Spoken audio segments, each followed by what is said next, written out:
Alex's parrot. I am beginning to worry that my parrot is ill, but he dodges interrogation. I'll say, "How are you feeling today?" And he'll say, "How are you feeling today?" I'll say, "Do you want a Ritz bit?" And he'll quote Nietzsche.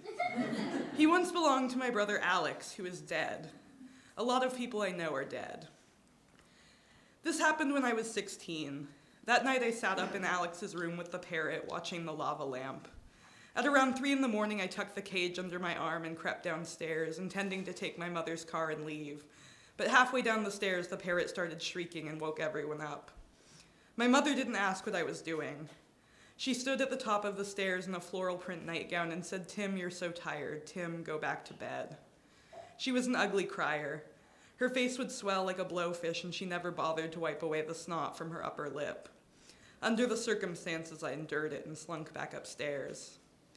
My parrot has gray feathers and black eyes and looks so proud when he puffs out his chest, the little bastard. That year we ran away from home a total of 7 times. The furthest we ever got was San Luis Obispo when we took the train instead of my mother's car. It was he who doomed me, of course. My mother told the police that her son had run away in the company of a parrot who never shut up. We escaped finally when I was 18 and no one could stop us anymore. When I was a child, my mother liked to vacuum the living room. The rest of the house, like so much else, was a chore, but in the living room her lips twisted into what we knew was a smile, what others mistook for a grimace. The television on, people dying someplace strange and hot, politicians in hats. She couldn't hear it over the roar of the vacuum, but stared. Almost no one in San Francisco was born here, and I think we all have stories like this, something that sent us running. My father in pinstripe pajamas, I remember that. He's dead. He had a flushed, bloated face like a drunk, but he never drank. I have his hands, enormous, thick-knuckled hands with great blue veins that snake down the wrists.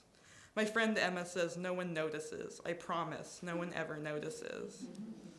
She sits now at my kitchen table on which the birdcage sits and says, "Claire, I think your parrot is dead." "He's just sick," I say. "He's fine." It is a Sunday in June and fog shrouds the city in pale, weighty light. It is the time of year when things vanish. The parrot hunches on his perch and pants. I join Emma at the table and say, "We tried to teach him to deliver letters, Alex and me." "Fun," Emma says. "He jumped into an empty swimming pool, head first. Did I ever tell you that?" "Uh-huh." "A swan dive, splat. What a way to go." He didn't leave a note.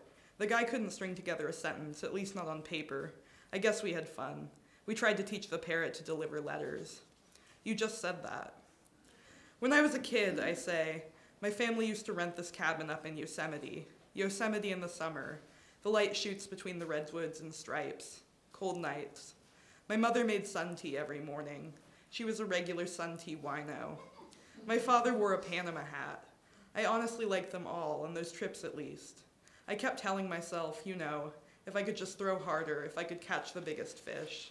Claire, I'm talking. Anyway, this one summer, I was 14, I think, I met this boy. His name was Greg, and he was a little older, a grade between me and Alex, blonde, skinny. Jesus Christ, I wonder what happened to him. He was the kind of kid you could just tell was queer, but not for any particular reason. There was just something about him. So I started hanging out with him, and we started fooling around, and well, I was terrified, but at the same time, I felt so relieved. I thought, okay, I'm gay. This is what we're dealing with. This is what's wrong. Emma, don't give me that look. I know it's not easy to be gay. I'm not saying that, but I knew what it was, One day, Greg and I went into my family's cabin while everyone else was on a hike. My mom was a slow hiker. She took pictures of everything and brought binoculars to look at the birds and little guidebooks that had the names of the trees. She had to know what the trees were called. We figured, all right, it's going to take them a million years, we'll be fine. But Alex, goddamn Alex, he came back early. He hurt his knee or something and walked right in on us. I was an altar boy, Emma. I was. So Alex looks at me and I look at him, and he just turns on his heels and leaves without even closing the door. I ran the hell out of there. I figured I'd climb a tree and stay there until I starved to death. Night came. The stars were bright and so big. When you grow up in Los Angeles, you really notice them. It got cold and I got scared, and all of a sudden I heard this rustling below me, and I thought, this is it. I have to jump. I have to die now. It was Alex, of course. He climbed onto the branch next to me and said, "Do you want to hear a joke?" I thought it must be a trick.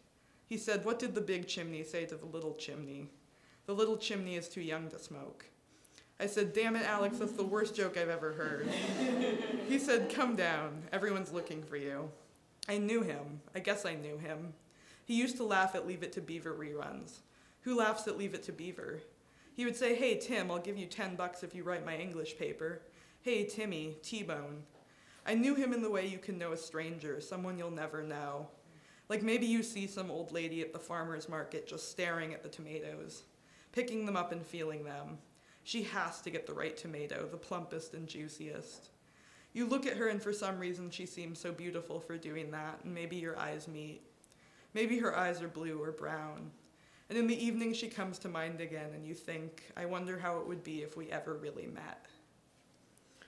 When I was 15, my father caught me trying to strangle myself in my bedroom. He said, "You want to know what pain is? I'll show you what pain is." He never once hit us, and his voice, when he spoke these words, was firm but unconvincing. Mostly he looked confused. I could tell by how he squinted at me, as though I was far away. Emma has left and my parrot is dying. I take him from the cage and hold him to my chest. The dishwasher hums. He looks at it and whirs back, feebly. To this day, I have no idea why I wanted him. I don't drag around my childhood on purpose. Long ago, my brother got a parrot. Often I ask myself, what did he know about pain? In the empty pool, his skull cracked on impact. The coffin was closed. I wore a black suit to his funeral and cried, not for him, but because I caught my reflection in the windshield of a hearse. No clap of thunder can overwhelm the echo of lost years. A body can't trap you. It's something else that does. On nights like these, I look out the window and tell myself that somewhere, someplace, the world must be easy and kind.